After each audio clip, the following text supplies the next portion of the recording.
Hi, my name is Harper Lee. I'm 23 years old, and I just graduated in environmental biological sciences at the University of Chicago. It should have been a day filled only with joy, a day when I could finally hold my head high after 4 years of relentless study, proud that I had at last proven my worth. My parents had spared no expense, renting out the luxurious rooftop of the Peninsula Chicago, where the city lights glittered beneath our feet. A small orchestra played classical pieces, and trays of delicate food were passed endlessly among the guests. Everything was flawless, so lavish it felt unreal, especially when only weeks earlier they had called me useless, the child who would never bring honor to the family. But then, in the middle of all that laughter and congratulations, I saw something that froze my heart. When the server set a pre-mixed cocktail in front of me, my eyes caught a quick, almost instinctive movement from my mother, Victoria Lee.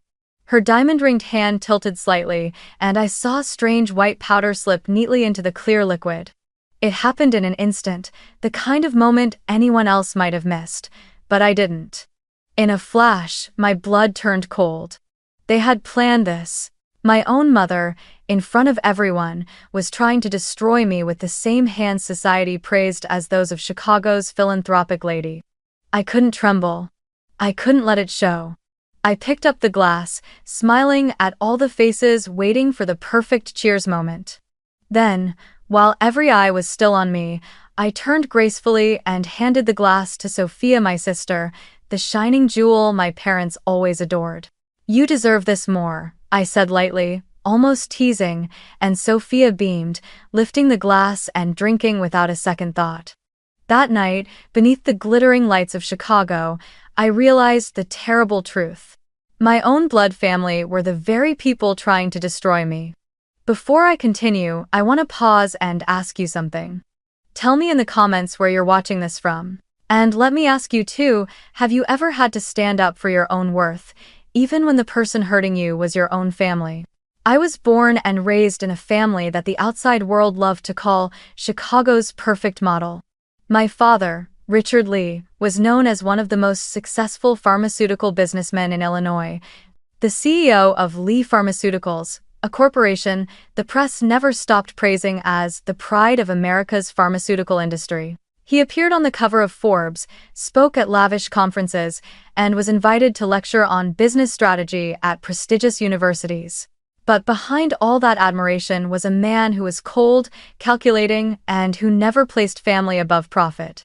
To him, Sophia and I weren't daughters of his own flesh and blood, we were chess pieces, proof that he had built the perfect family empire. My mother, Victoria, was no different. She came from a prominent family, a lineage with generations in medicine. From a young age, she was taught that reputation, status, and elegance mattered more than anything else. She was the kind of woman whose magazine photos were always retouched to flawless perfection, the kind who demanded every public appearance leave people in awe. In her eyes, Sophia was the perfect continuation of the Lee bloodline, brilliant, graceful. A Harvard Business School graduate with outstanding honors, and swiftly rising into a management role at the company.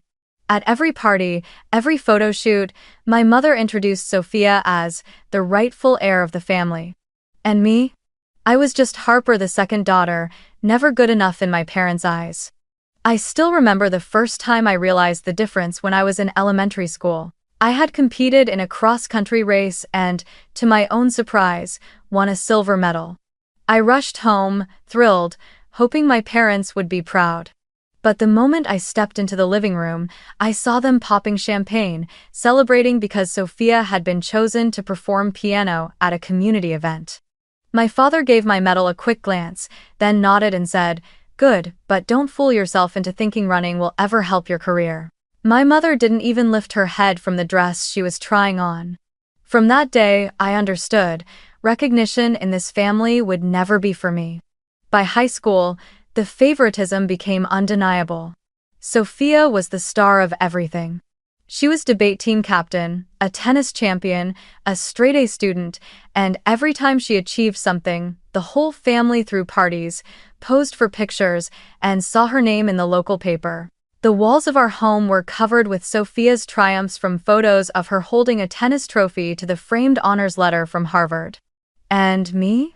I got straight A's too. I won science awards too, but mine were tucked away in a drawer.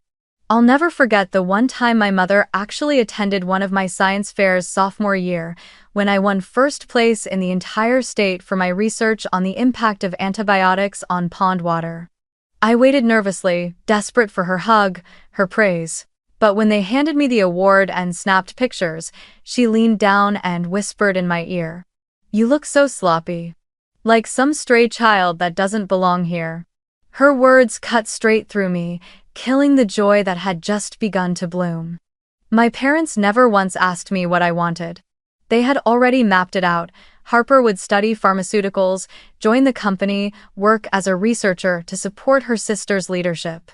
Every other dream I had was nonsense. I told them again and again that I loved the environment, that I wanted to study the effects of industrial waste on ecosystems. My father dismissed it with a wave. "That's just for people who write useless reports. You need to do real work, to contribute to the family." When I got into the University of Chicago for environmental studies, he exploded with rage, threatening to cut off all tuition support. It was only thanks to scholarship aid, and later student loans, that I managed to hold my ground. I often thought I was born just to be Sophia's backdrop. She always stepped onto the stage bathed in bright lights, while I stood in the shadows, waiting for a glance of recognition that never came. I was called stubborn, ungrateful, while Sophia only had to smile to receive everything. That feeling etched itself so deeply into me that from a young age I believed I was nothing more than a shadow, an unnecessary piece in the Lee family. And the older I grew, the more I understood a bitter truth. In that house, love was never unconditional. It was tied to achievement, to whether or not you matched their expectations.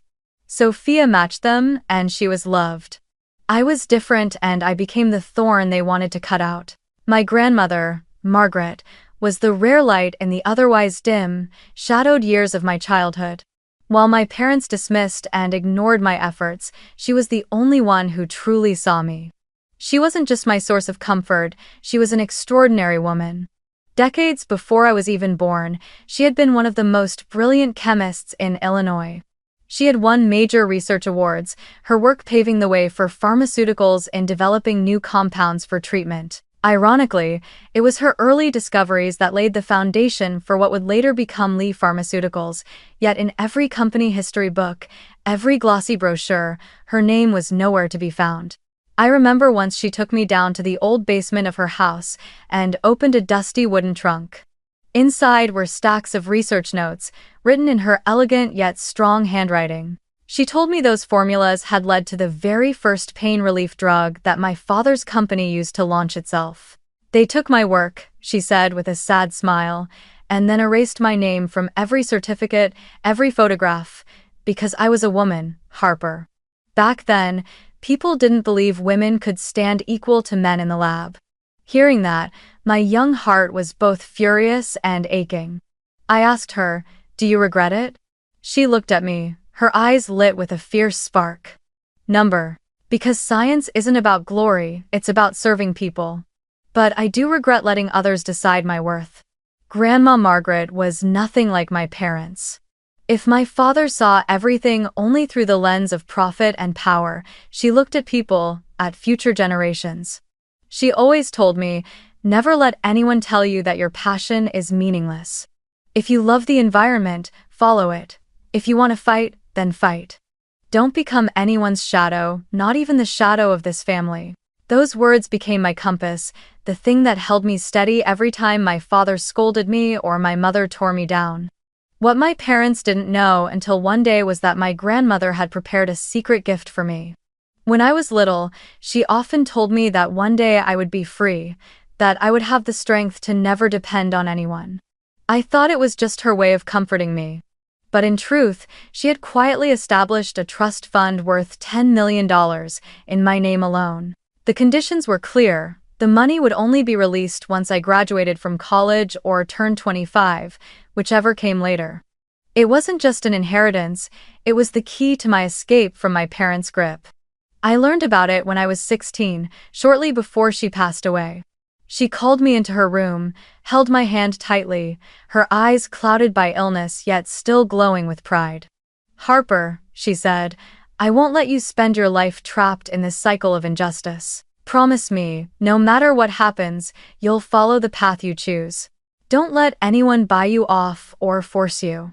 At the time, I didn't fully understand, but I nodded. A few months later, she was gone, leaving me with a hollow ache that never left. My parents knew nothing about the trust until 3 months before graduation. During a company meeting about family finances and assets, the firm's longtime attorney, perhaps by accident, mentioned a special account managed by an independent group of trustees. He assumed my parents already knew and made a passing remark. But in that instant, I saw my father's face drain of color and my mother's eyes harden into a cold glare. After the meeting, they said nothing to me, but I knew the storm had begun. From that moment on, the way my parents looked at me was completely different. It was no longer mere contempt or dismissal, it was quiet hostility. They understood that if I received that inheritance, I would be completely independent. I wouldn't need the company, I wouldn't need the prestigious Lee family, and I might even have the power to stand against them. They were afraid because I was no longer just the defiant child. I had become a real threat. And I began to realize that the trust fund wasn't just an inheritance my grandmother left for me. It was proof that she believed I was capable of so much more, that she placed her faith in my integrity. While the entire Lee family's world revolved around power and money, Margaret entrusted me with something else, the responsibility to break the toxic cycle. And it was this secret, combined with what I uncovered about the company's toxic dumping, that made me a target. My parents didn't just want to seize back the $10 million. They wanted to protect the empire my grandmother had unintentionally built with her brilliance but that they had stolen in name. And in their eyes, the only way to keep everything safe was to remove me from the game entirely. I discovered the company's illegal toxic dumping during my final semester at the University of Chicago, when I had the chance to join a field research project run by the Environmental Science Department in partnership with a local conservation agency. The study site was the Calumet River, a waterway cutting through multiple industrial zones on the south side of Chicago, long documented as being at risk of contamination. I chose the project not just out of scientific passion, but because I had an unshakable, almost instinctive sense that something there was waiting to be uncovered. At first, the work was routine, collecting water and sediment samples, bringing them back to the lab for analysis. Alongside other students, I measured pH levels, dissolved oxygen, and checked for heavy metals. But right from the earliest tests, I noticed alarming irregularities. Mercury and lead levels were far higher than the EPA's safety standards. The deeper we dug, the more disturbing the results became. We began detecting traces of pharmaceutical compounds, synthetic molecules I instantly recognized from reading industry journals. Typically, these substances only show up in untreated wastewater from drug manufacturing plants. When I reported my findings to my supervising professor, he nodded thoughtfully. "We've suspected this for a long time, but no one has ever had enough scientific data to prove it conclusively." In that moment, a thought echoed in my mind. I didn't dare speak aloud. Could it be that my own father's company, Lee Pharmaceuticals, was the culprit? In the weeks that followed, I quietly devoted more time to comparing water samples from different sections of the river. The current led me closer to an industrial complex on the west side, marked with a sign that read, "West Facility, Lee Pharmaceuticals." My heart pounded as I read those words. Everything I was uncovering seemed to point straight back at my own family. I started digging deeper. I searched through the facility's public reports on wastewater treatment, but the documents were filled with numbers that looked perfect, so flawless they were unbelievable. From my internship experience, I knew no process ever ran that smoothly. Something was being hidden. I secretly took photos, stored sample data, and recorded everything carefully in a private notebook. Day by day, the evidence mounted. In samples collected just outside the plant's gates, I detected dangerously high concentrations of cyclopentyl, a new compound not yet included in standard testing lists, but one I recognized immediately. It was the same experimental drug I had read about in the company's internal research documents. There was no way it appeared there by accident. It could only have come from Lee Pharmaceuticals laboratories. I felt my stomach twist into knots. On one hand, I was a scientist, driven by truth. On the other, this was my family, my parents' company, the place where Sophia now held a management position. If I went public, it would be like turning a gun on my own bloodline. But then I remembered my grandmother's words. Never let anyone decide your worth. If she were still alive, I knew she would want me to do what was right. That night, I sat alone in my dorm room, staring at the stack of data. I knew with absolute clarity, if I stayed silent, thousands of people living along the Calumet River would continue to suffer the consequences. Polluted water doesn't just cause cancer, it mutates ecosystems, wipes out fish populations, and poisons generations yet to come. I couldn't close my eyes to it. I decided to confront my parents. During one of the rare evenings when we sat down to dinner together, I gathered all my courage and spread the printed test results across the table. I know what the company is doing at the West facility, I said, my voice trembling but firm. I have data. I have evidence. If you don't stop the illegal dumping, I will report it. The entire table fell into a deathly silence. My father slowly lifted his gaze from his glass of wine, his eyes sharp as blades. My mother pressed her lips tightly together, her hands clenched in her lap. Only Sophia looked shaken, her wide eyes filled with shock. Finally, Richard Lee spoke, his voice low and cold. You don't understand what you're saying, Harper. There are things bigger than you realize. This family survives because of silence. For the first time, I didn't bow my head. Silence isn't family, I shot back. Silence is complicity. From that moment, I knew I had stepped onto a path with no return. I began collecting everything: duplicate datasets, photographs of the samples, meticulous logs of time and location.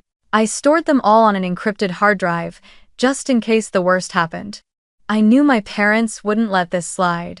And I also knew that this decision, combined with the inheritance my grandmother left me, had made me the one thorn in the Lee family they could never pull out. A dark premonition throbbed in my mind. And just a few weeks later, that premonition became reality. After that confrontation, the atmosphere in my family shifted in a strange way. Before, every phone call and every weekend meeting had been filled with scolding about how my chosen field brought no value to the family or how I refused to intern at the company. But only days after I dared to lay environmental data on the dinner table and declare I would report them, their tone changed completely. My mother started calling more often, no longer questioning my grades or pressing me about career plans. Instead, she asked what kind of flowers I wanted on the tables at my graduation dinner, or which dishes I liked so the chef could prepare them. My father even sent me a short text. Congratulations in advance. You've done something good. Reading those words sent a chill racing down my spine. My father had never once praised me in my life. This change didn't bring me comfort, it only made me more suspicious. They said they would throw a grand party on the rooftop of the Peninsula Chicago, where every glass wall opened to a sweeping view of the city. You deserve a celebration worthy of you. My mother said sweetly over the phone, her tone so sugary it felt fake. I forced a polite smile she couldn't see and replied, "Yes, thank you, Mom." But deep down I knew, nothing my parents did ever came without strings attached. In those final days before graduation, I buried myself in finishing my group's research files while also carefully preparing a plan to protect myself. I kept one copy of the environmental data at the university, another on my personal hard drive, and a third with my supervising professor just in case I happened to disappear. I told no one, not even Emily and Noah, my closest friends. I didn't want them dragged into danger. One evening, when I went home for dinner a few nights before graduation, I accidentally overheard a heated argument behind the door of my father's study. I was about to walk past when I froze at my mother's voice, full of worry. "Richard, are you sure this is necessary? What if someone finds out?" My father's tone was low and sharp. Don't you get it? She already has enough evidence. Add the inheritance on top of that, and she'll never depend on us again. She could bring the whole company down. My mother's voice trembled as she answered, but she's our daughter.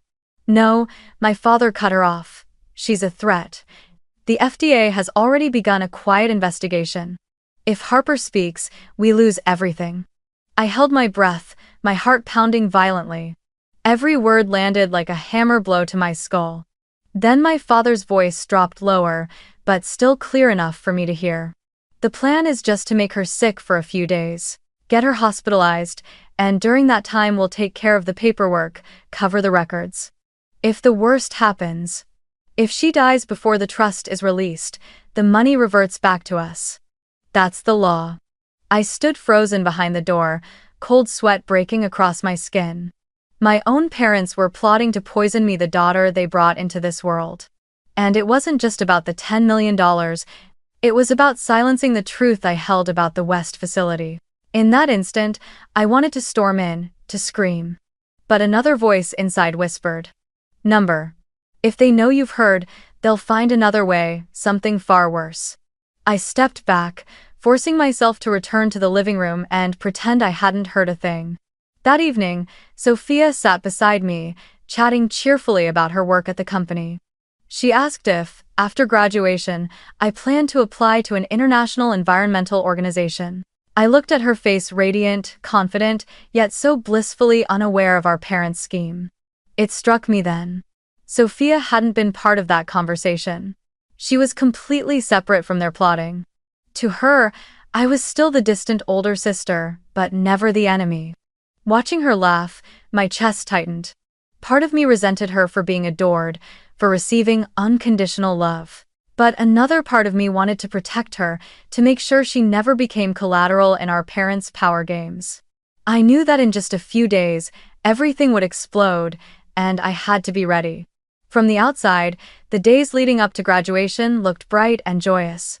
But for me, they hung heavy like a black fog.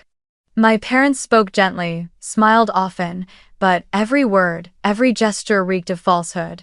I carried a constant dread that the party they were planning wasn't meant to honor me, but to end me. And the most horrifying part was, I couldn't tell anyone. Not even the people I loved. Because anyone could get dragged down with me. That was when I understood the battle for my life had begun. And I, Harper Lee, would have to walk alone all the way to the truth. The night of my graduation party finally arrived. As I stepped out of the glass elevator leading up to the rooftop of the Peninsula Chicago, I was nearly overwhelmed by the extravagance that stretched before me. Golden ribbons of light wrapped around each column, banquet tables draped in pristine white linen stood adorned with imported orchids, and a small jazz ensemble played soft melodies that mingled with the delicate clinking of glasses. To outsiders, the scene was proof of wealth, a dazzling display of love from a powerful family honoring their daughter. But to me, every flickering candle felt like a flame waiting to consume my heart with its deceit. Most of the guests were familiar faces from Chicago's business world.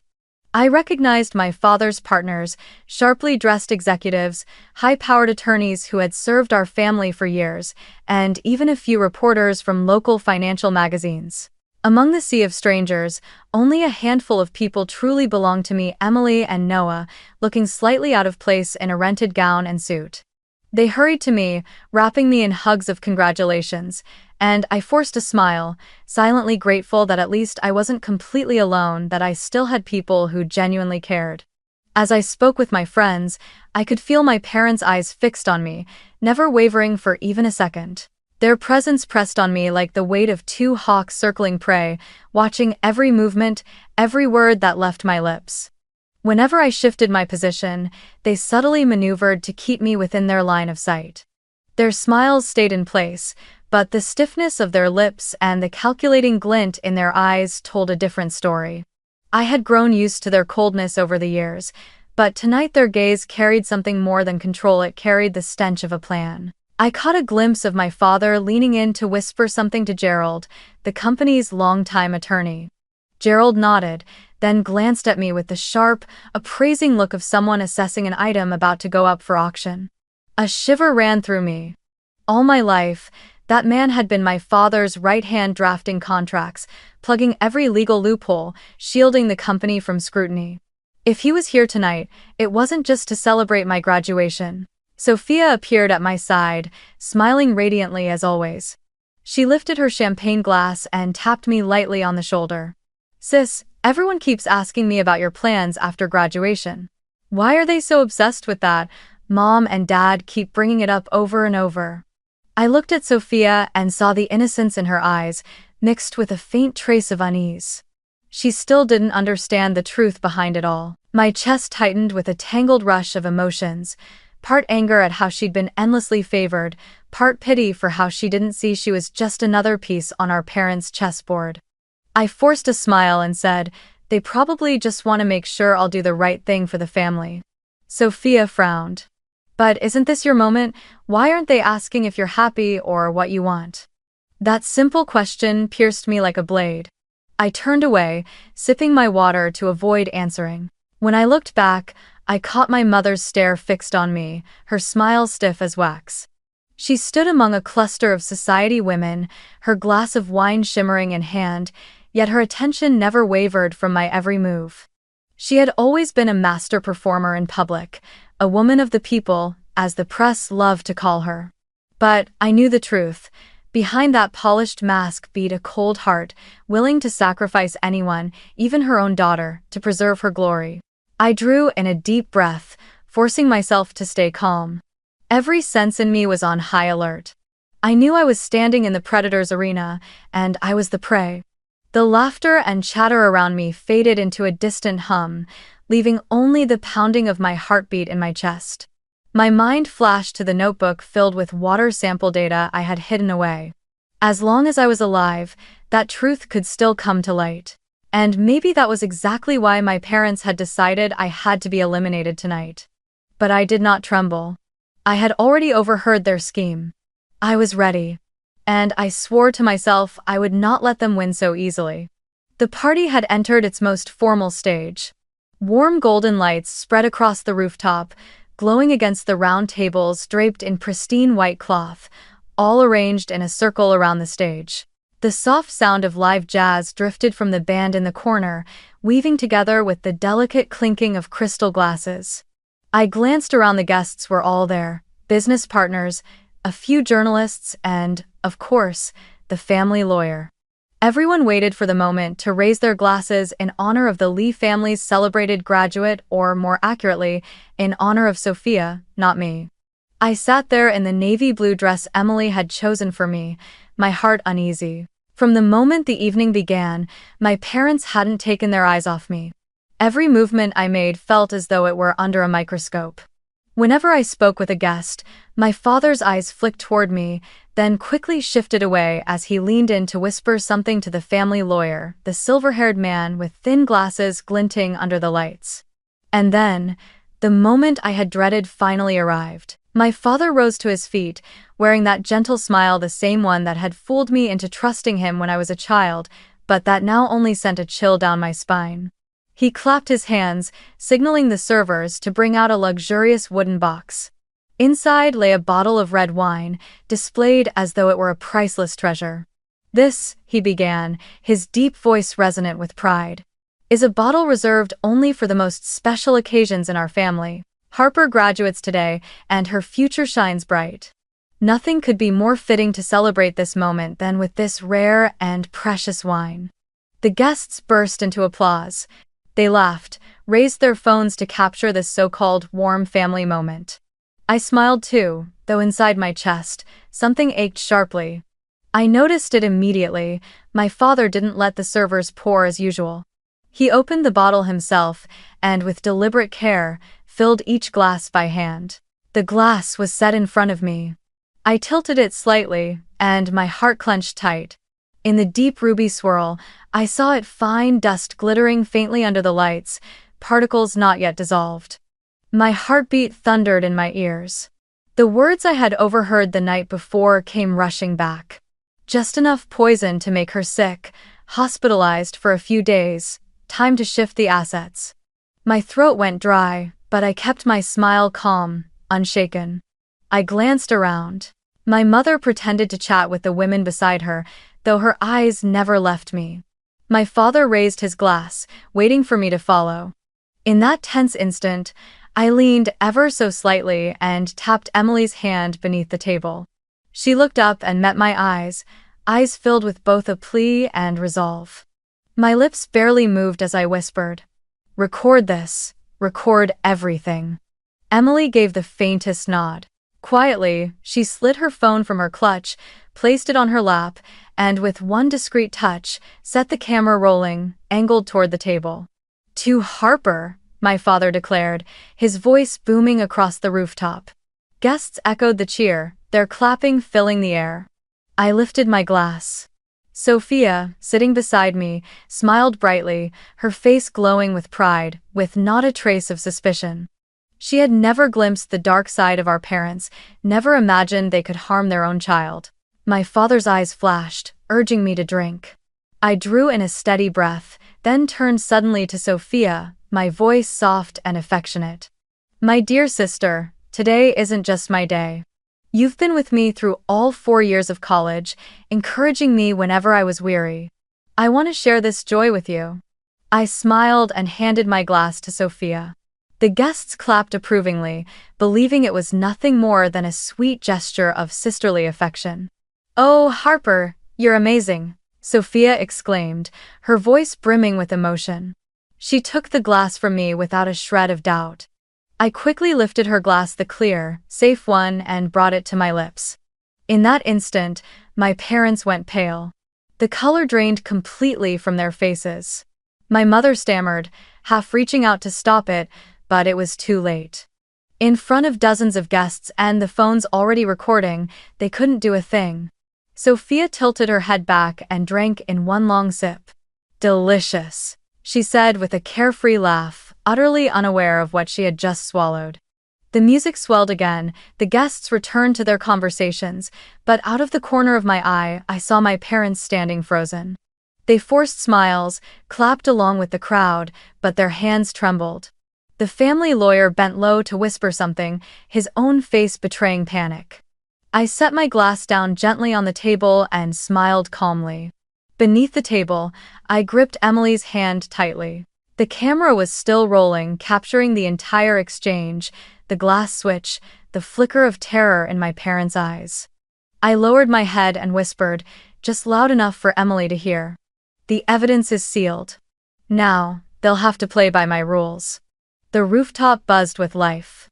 Jazz floated through the night air, blending with the chime of glasses, the bursts of laughter, the glittering lights reflecting off Chicago's towering glass skyline. I kept my face serene, though inside, my heart pounded so hard it felt as if it might shatter my ribs. I had just done something so daring I could hardly believe it myself. I had passed the special glass, poured by my father's hand, to Sophia. And now, all I could do was wait and see what would unfold. The first 10 minutes passed without incident. Sophia laughed brightly, shaking hands with guests, even boasting that our family was preparing to entrust her with bigger responsibilities at the company. I stood off to the side, quietly listening, quietly watching. Every time my parents' eyes flicked toward Sophia, I could see the tension behind their forced smiles, the tight press of their lips. They were afraid. I knew it. And then, about 10 minutes later, the change began. Sophia, who was always flawlessly composed, suddenly placed a hand over her chest. Her face drained of color. "Are you okay?" a friend asked as she swayed unsteadily. I'm just a little dizzy," Sophia murmured, forcing a fragile smile. But within a minute, cold sweat poured down her skin, streaking her makeup in dark trails down her cheeks. I held my breath. My heart clenched with a pang. No matter how bitter I felt toward her, seeing Sophia suffering like this still struck me with a stab of sorrow. But then the memories came rushing back, the times she had taken credit for my work, the times my parents defended her and cast me aside, and tonight the fact that our parents had meant this poison for me. My heart, it's racing too fast. Sophia gasped, before collapsing suddenly onto the floor. Screams erupted across the party. Guests stumbled back in panic, others shouted frantically for help. Call 911. Get an ambulance now, someone shouted. I rushed forward, kneeling beside Sophia. Strangely, I was calmer than anyone else. Amid the chaos, I leaned close to Emily and whispered, "Send the video now, back it up to the cloud, don't let it get lost." Emily nodded rapidly, her hands trembling but firm as she tapped on her phone, securing the evidence. The wail of the ambulance sirens cut through the Chicago night faster than I expected. Paramedics rushed onto the rooftop with a stretcher and emergency equipment. Sophia was laid down, her face ghostly pale, her eyes fluttering half shut. "She's struggling to breathe, heart arrhythmia," one medic shouted. "We need to get her to Northwestern Memorial Hospital immediately." I stepped forward, keeping close, my gaze steady, my voice clear and firm. "Wait. I have critical information. Tell the doctors this is very likely a toxin related to an experimental compound from Lee Pharmaceuticals, project code R17.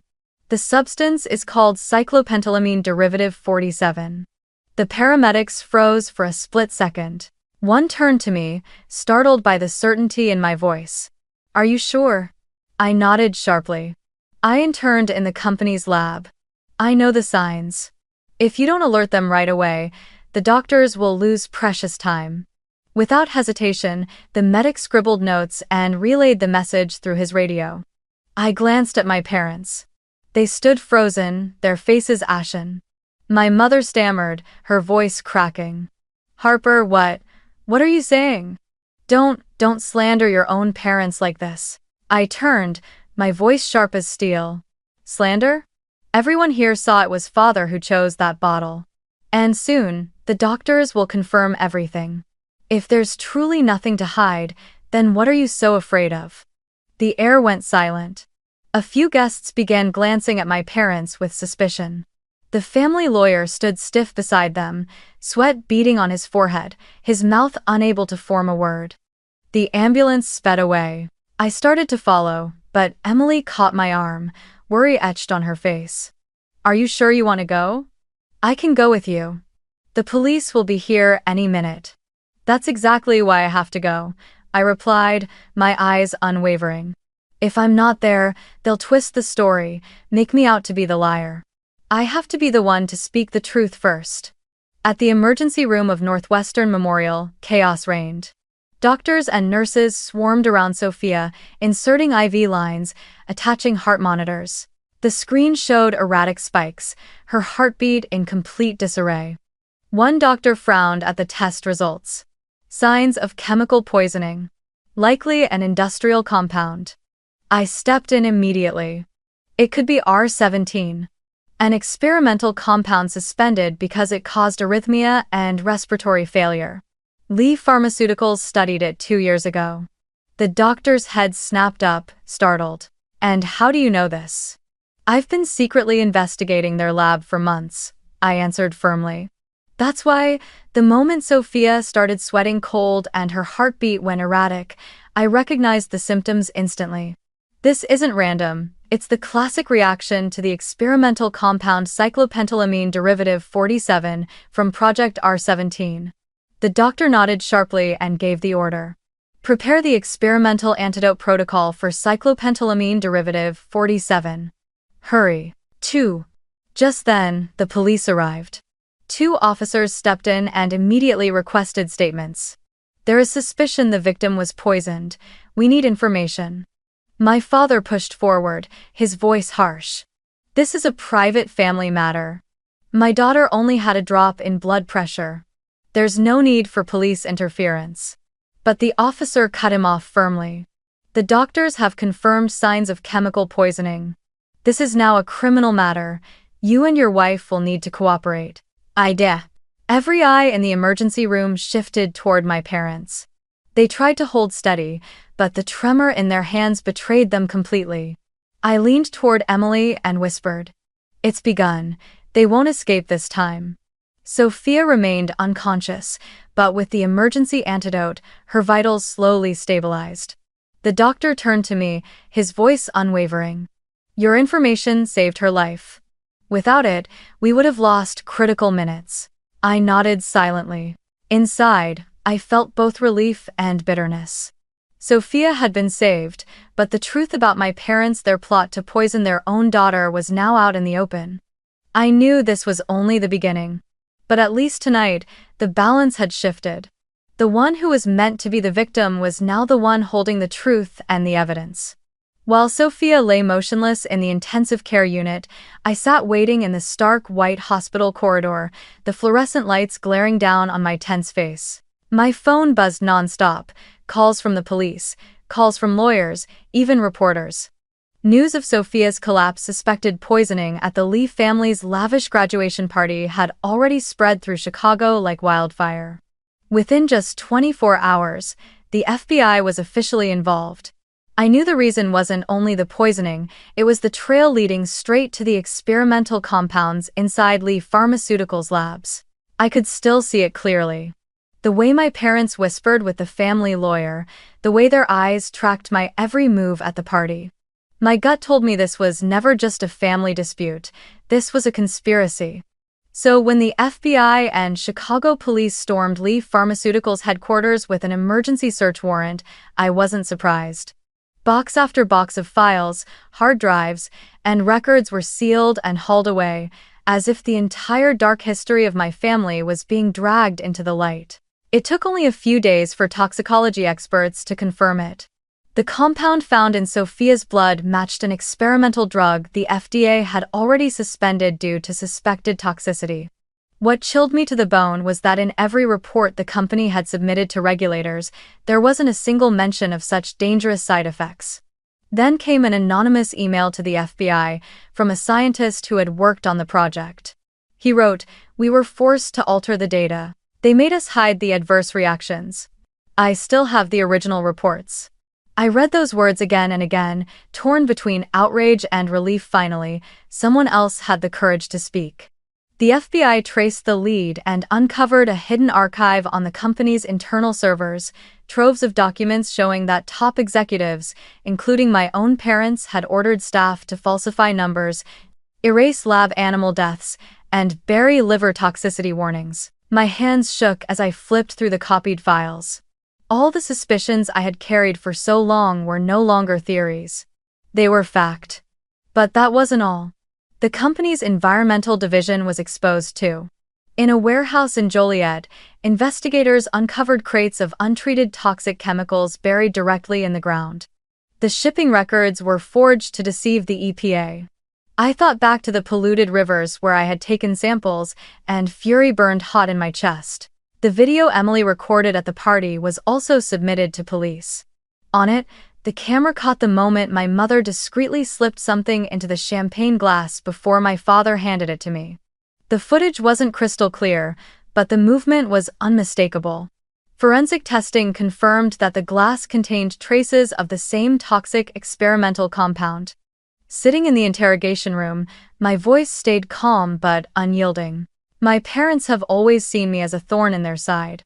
I refused to join the company. I refused to enable their corrupt deals, and that night, they didn't just try to ruin my reputation. They tried to ruin my life. The next day, the Chicago Tribune ran a bold front-page headline.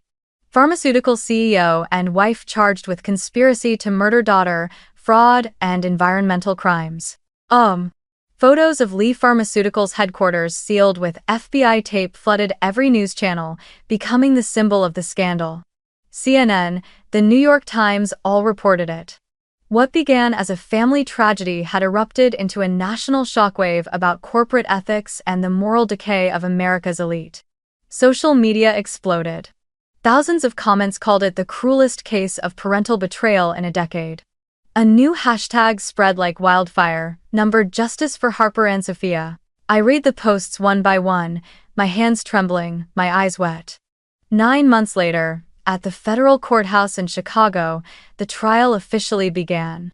The entire city's attention turned to the case. My parents, dressed in dark suits, sat at the defendant's table, their faces cold, as if they still believed they held control. Their defense attorney raised his voice. "My clients are being framed. This was nothing but an accident. Harper fabricated this story to destroy her parents and seize their fortune." I sat there, listening, my whole body cold and rigid. But the prosecution was ready. They presented the video, the toxicology results, the falsified documents, and testimony from the company's own employees. A map of environmental contamination lit up the screen, sending murmurs rippling through the courtroom. Sophia, still frail and not fully recovered, stepped up to the witness stand. I gripped my hands tightly, watching her trembling figure. Her voice shook, but her words were steady. I drank that glass of wine. Within minutes, I couldn't breathe. I thought I was going to die at my own graduation party. I don't want to believe it, but the truth is what it is. The courtroom fell silent. I saw a flicker of desperation flash in my father's eyes. He rose to his feet, his voice hoarse and broken. It was all a misunderstanding. My daughter is mistaken. We would never harm our own child. But at that very moment, the prosecutor revealed the final blow. An email my father had sent to the research division *. Eliminate all adverse reaction data. If not, this project is dead. *. In the end, after weeks of testimony and argument, the jury delivered its verdict. Guilty on all counts: conspiracy to commit murder, financial fraud, document forgery, and gross violations of environmental law. The judge struck his gavel, his voice firm and resonant. The defendants are sentenced to long-term federal prison. All personal and corporate assets are hereby frozen. Leaf Pharmaceuticals is placed under court supervision pending dissolution. The courtroom erupted with the sound of cameras clicking, keyboards clattering, and hushed voices buzzing. I closed my eyes as a single tear slipped down my cheek. Not out of pity, but because at last, the truth had come to light. Sophia and I, once dismissed, once nearly erased, now stood as witnesses to the complete collapse of an empire. When the trial ended, Chicago was still in uproar. The news ran every day: the Chicago Tribune, national television, every outlet. My parents' names were now forever tied to phrases like murder conspiracy, medical fraud, and environmental crimes. The pharmaceutical company once hailed as the pride of the city's economy was officially seized, its assets frozen, its future dismantled. The shadow they had cast over me for so many years, one I thought I could never escape, had finally crumbled into nothing. I didn't feel joy watching their downfall, but a rare peace settled in me. For the first time, I no longer lived in fear, no longer had to pretend I was fine under the weight of others' judgment. After the trial, I left my cramped downtown apartment and moved into the lakeside house my grandmother had left behind. The old wooden home, with its porch facing the shimmering waters of Lake Michigan, gave me back a sense of peace I hadn't felt since childhood. Sophia moved in with me too. After recovering from her brush with death, my sister, the one who had once stood silently on our parents' side, chose a different path. On the day she brought her things into the house, she looked at me with a steadiness I'd never seen before. "I can't go back to the company," she said. "I can't keep turning a blind eye to what happened. I'm applying to law school. I want to be an environmental lawyer. I want to use my work to protect those who don't have a voice." I looked at her, and for the first time, there was no trace of suspicion or resentment in my eyes. I understood that Sophia's greatest betrayal, turning her back on me, had only ever been born of fear. But now, she had chosen to stand up. We built a new life together in the lakeside house. In the mornings, we brewed coffee side by side, walking barefoot across the dew-drenched grass. In the afternoons, I poured myself into the greatest project of my life, the Community Support Foundation. With the portion of inheritance the court had rightfully returned to me, I chose not to keep it for myself. Instead, the fund was established to aid communities harmed by my family's illegal dumping, restoring water sources, providing medical assistance to those poisoned, and awarding scholarships to students pursuing law and public health. I knew that only action, tangible, lasting action, could truly heal, not just for me, but for the innocent lives scarred by the company's crimes. Sophia, meanwhile, threw herself into preparing her law school applications. Many nights, I found her hunched over the small wooden desk, eyes red with exhaustion, yet still writing line after line. One night, she looked up at me, her voice steady with conviction. I wasted too many years in silence, but from now on, I'll turn that silence into strength to protect others. I smiled softly, answering, "That's the best way to atone, not for me, but for yourself." We were no longer two children vying for scraps of our parents' affection. We were allies, bound not by blood, but by respect and trust. A new kind of family. Time moved on. Invitations began arriving for me to speak at international conferences on corporate ethics and social justice. One crisp autumn morning, I stood in a grand hall in Geneva, facing hundreds of scholars, journalists, and activists. I wore a deep blue dress, the stage lights catching my face strong, yet gentle. When the microphone came alive, I began with a simple truth. I once believed family was everything. That blood would always protect blood. That parents would never harm their own children. But I learned a bitter lesson. Blood does not equal love. Real family is not defined by DNA, but by those who respect you, who protect you no matter who they are. The hall fell silent. I continued, my voice steady. My parents tried to poison me to preserve their power. They twisted the company my grandmother founded into an empire of greed. But the truth is always the strongest antidote. And when you have the courage to face it, you reclaim your freedom. Oh, 4. I looked out across the audience, into faces intent and listening, some with eyes glistening. Slowly, I went on. I don't tell this story to stir pity. I tell it so that anyone who has ever been hurt by their own family knows this. You are not alone.